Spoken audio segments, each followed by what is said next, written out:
Assalomu alaykum aziz baliq ovchilar, hormanglar.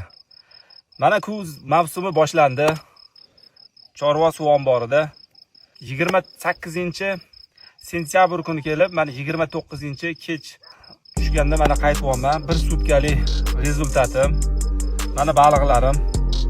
Bu baliqlarimni ushlashda qo'llagan mahsulotim Neo Fishing, ya'ni Qumariqdagi Olimjon o'zi ishlab chiqaradigan Neo Fishing tomonidan ishlab chiqariladigan mahsulotlarini qo'lladim. Ya'ni asal, qulub nem,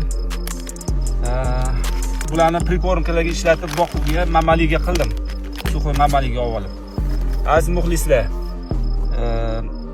qanaqa nasatkaga, nimaga ovlaganim, nima qo'yganligimni Olimjonni do'koniga borib, Olimjondan so'rasanglar, o'zi sizlarga ko'rsatib tavsiya qiladi.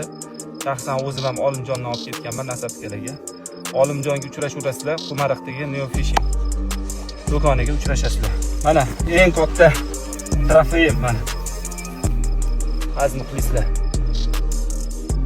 Mana baliq oviga qiziqadiganlar Chorva suv omborida mana shunaqa rezultatlar bo'lyapti. Chiqishlarni tavsiya qilaman. Neo Fishing mahsulotlarini tavsiya qilaman. Hammaga omad kuz mavsumida.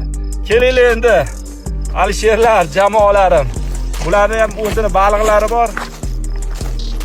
Alohida bu yerda qo'shilmagan. Mana jamoa Alisherlar. Hammamiz. Hamma Alisherlar. Neo Fishing va baliqchilarga omad tilaymiz.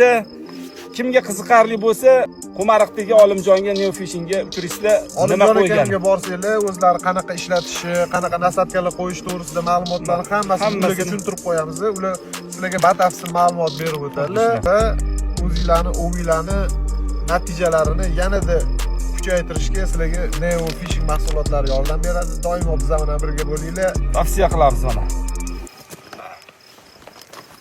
Salomat bo'linglar.